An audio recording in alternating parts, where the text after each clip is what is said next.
This is the Savvy Parent Podcast, where lawyer and financial planning expert Shannon McNulty and her guests share tips on how to make smart legal and financial decisions for your family. On this episode of the Savvy Parent Podcast, we're joined by Eric Dostal, VP of Wealthspire and Financial Advisor. He joins our host, Shannon McNulty, New York lawyer, to discuss financial planning for parents during these unprecedented times. In his role as an advisor, he helps families get organized and get their financial plans under control.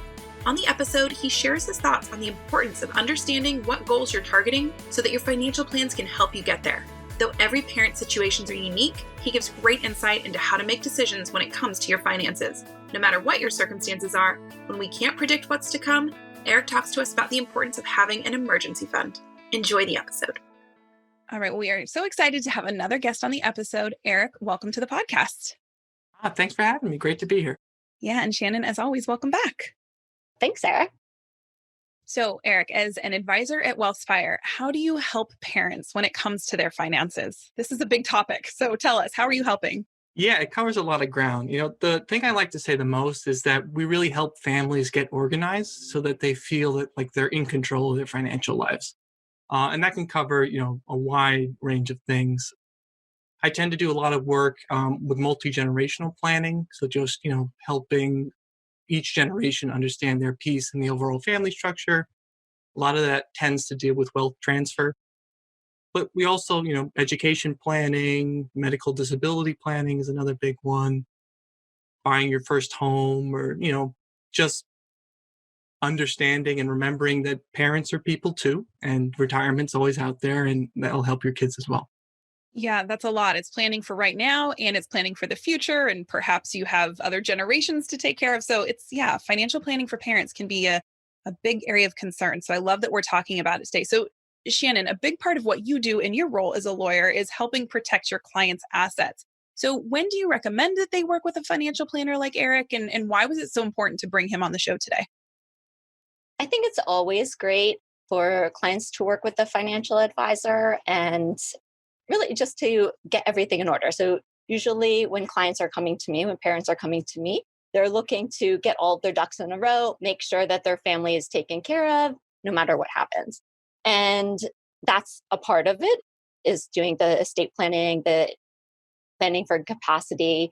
But what's also important is making sure that the financial part of it during your life, and also if there's enough there to fund your estate plan, is really important. And so for those pieces of it, I think it's really important to work with a financial advisor. And I also think that just during this time right now, it's particularly helpful to have an advisor because it's really easy to kind of get off track and get panicked and make maybe not the right decisions, or people just don't know what to do. So I thought that having Eric on here to address some of those concerns and how a financial advisor can help you through that, whether or not whether you have an advisor already or whether maybe you don't have one, and how they might be able to help with those types of concerns. Yeah, this is definitely a unique and unprecedented time. So it's a good time to have Eric on. And given that we are going through a time of such uncertainty, Eric, what types of questions and concerns are you hearing from your clients, especially the parents, and how are you supporting them through this? Sure. I mean, the biggest question that's coming in right now is, should we be making changes? Is there something that we should be doing differently than what we did? The world is upside down. What's going on? And, that's a great question to ask. And I always start with, well, what's changed with you personally? Has there been a job loss? Has there been just a decline in income generally? Or the reverse of that is, you're not spending as much right now and you have excess kind of money flowing in. It's really those personal things that are impacting you. And that's where we're going to be looking to make a change. There have always been, and there will always continue to be, things that happen in the world that throw everybody out of whack. And the idea is that we want the financial plan to be kind of more of this long-term focused thing that we're moving towards.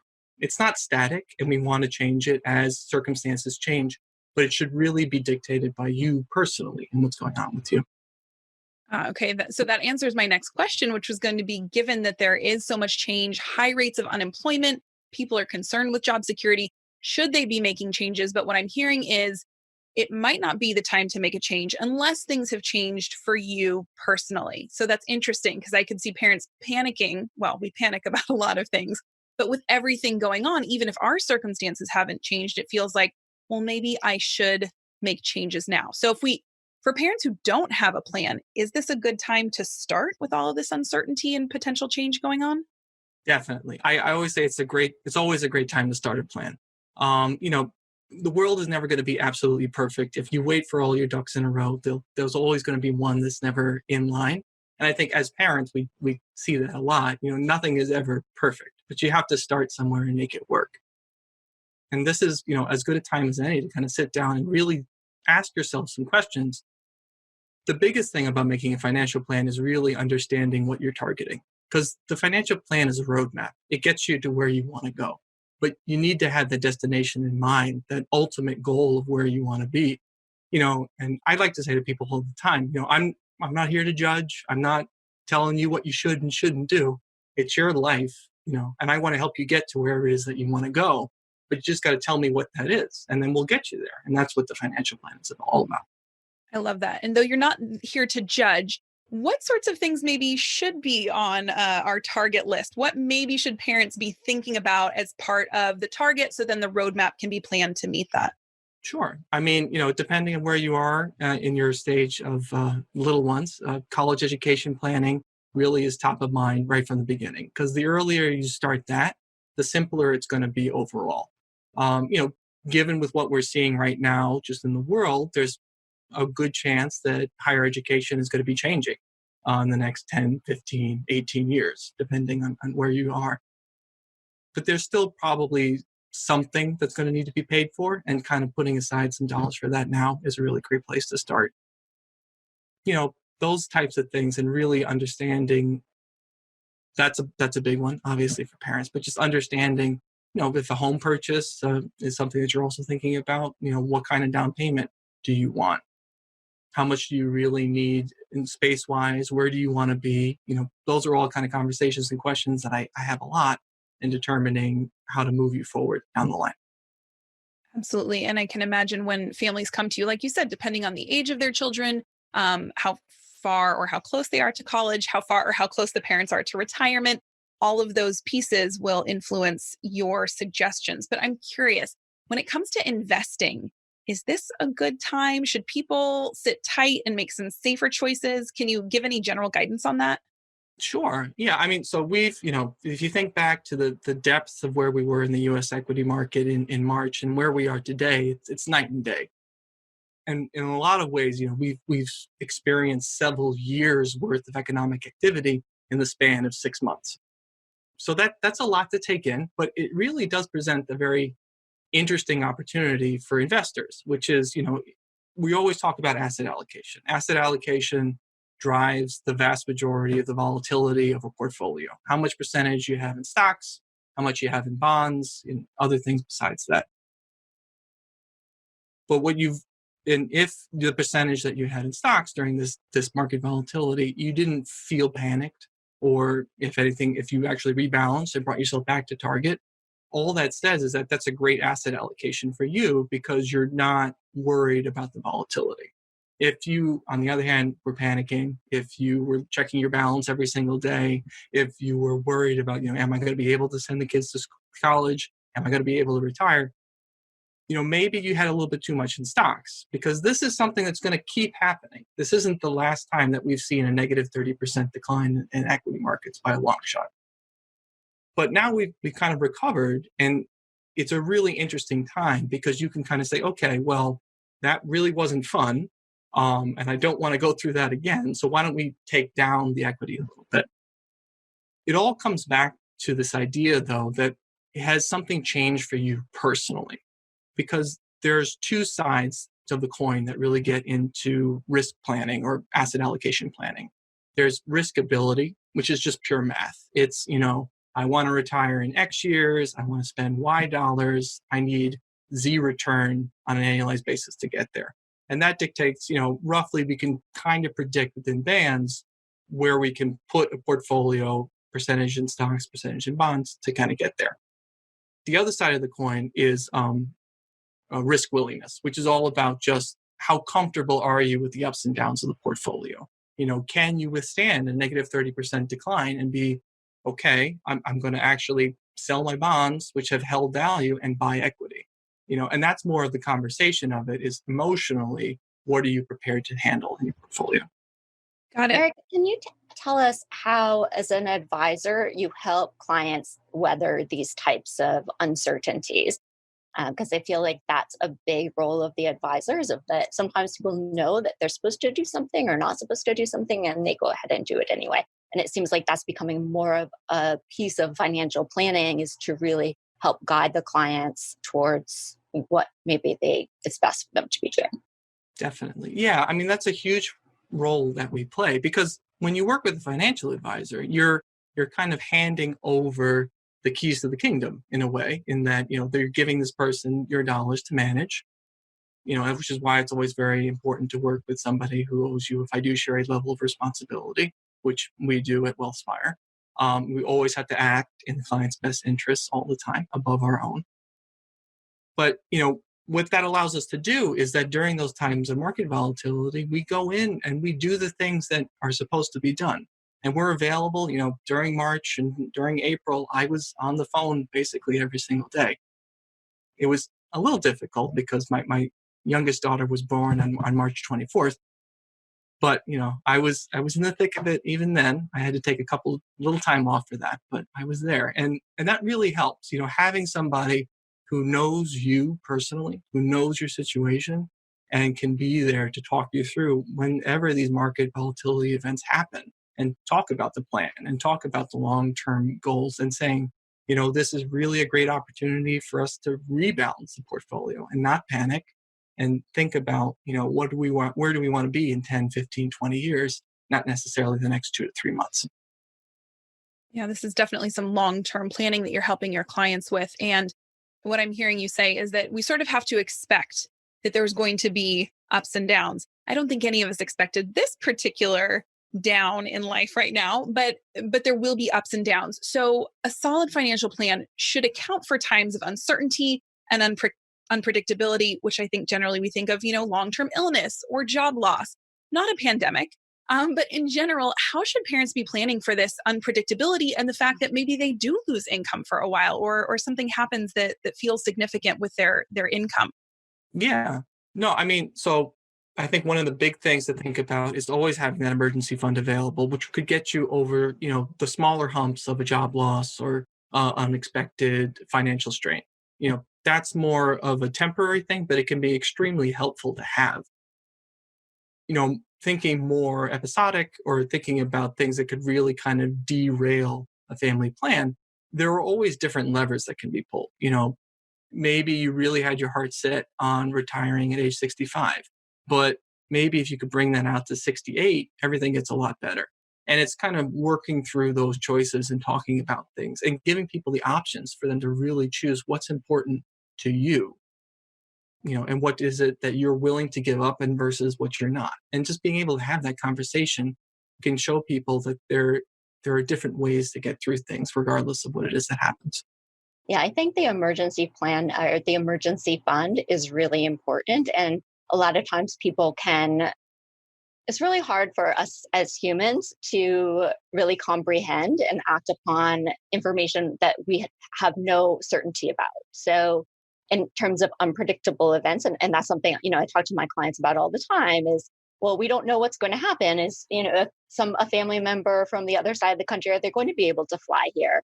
Or from out of the country, are they going to be able to fly here? And those are things that I've always talked to my clients about who have those issues. And sometimes I thought, well, is this something that's unwarranted or something? But then this is something that's happening that now I can see, okay, I'm really glad that I talked to my clients about these issues. And I think they're really glad that they've talked through them with me as well.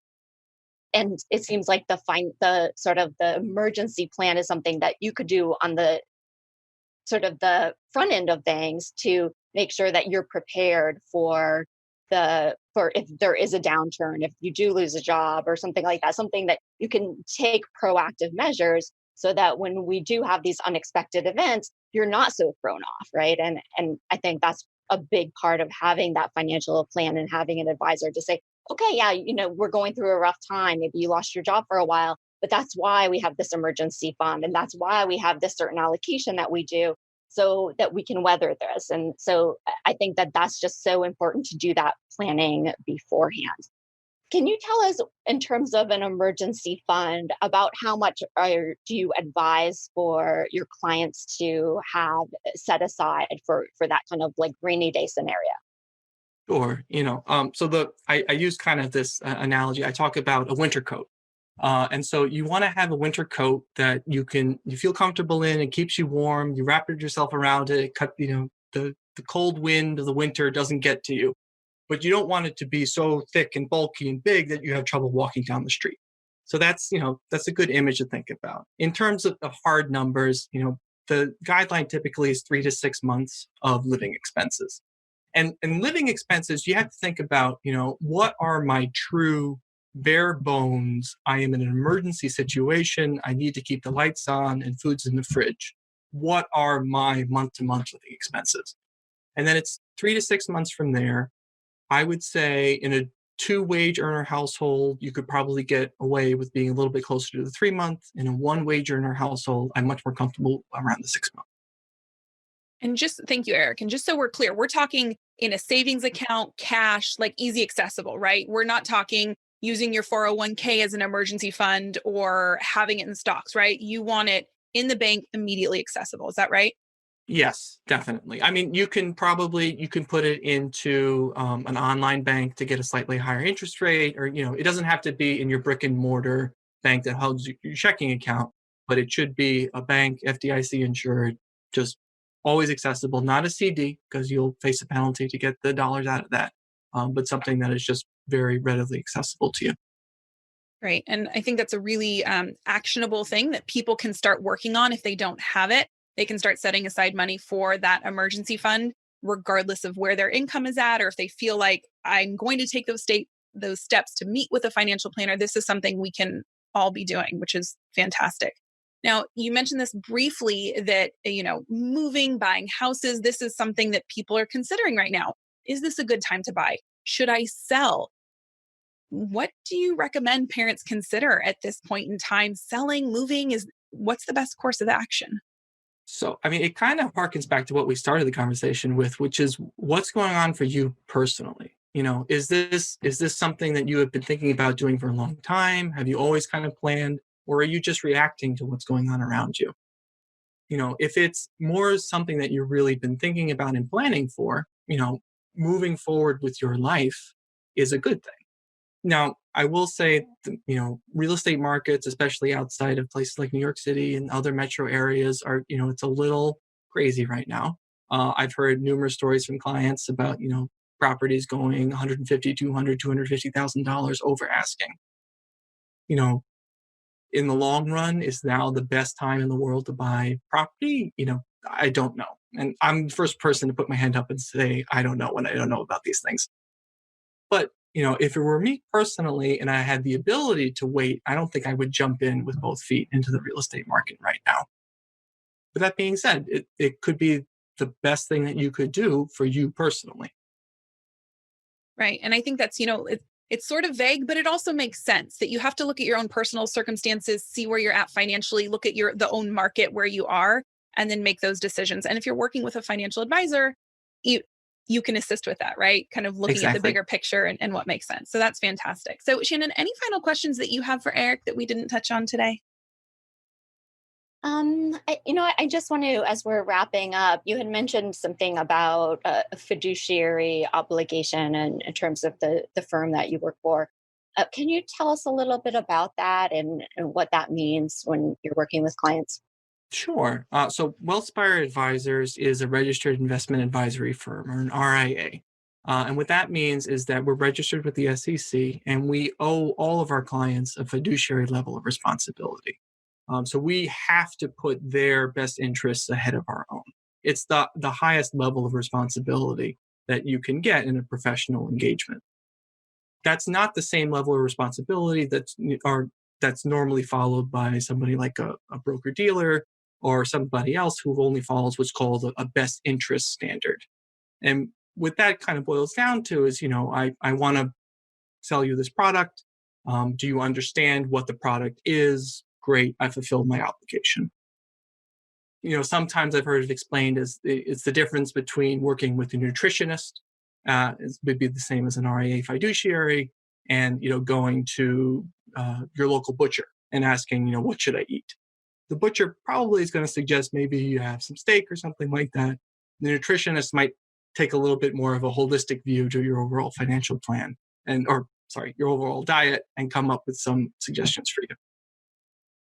That's good to know, because I think in any industry, there are more qualified and less qualified individuals. And when it comes to your own finances and your long-term planning, you really want to make sure that the appropriate person or company is representing you and your interests. So I think that's helpful for our listeners to really understand of what should I be looking for in terms of the person or the team that I work with. So Eric, as we wrap up, any final thoughts for our listeners? Any last tips for parents you want to make sure we take away today? Yeah, I mean, my tip to parents is just give yourselves a break. I try. I can't do it for myself, but I'll tell other people it's a hard time right now. Nothing's ever going to be perfect, but just do your best, get started with things, and try to roll with the punches. That's all we can really do right now. I think that's good advice for a lot of situations, not just our financial plans. So I love that. Well, Eric, thank you so much for joining us today. And Shannon, it's always great to have you on the show. It's been fantastic. Thanks, Sarah. Thank you. Thank you so much.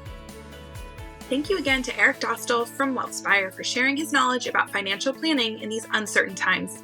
If you'd like more information on financial and legal planning and to join our free community, visit us at thesavvyparent.us.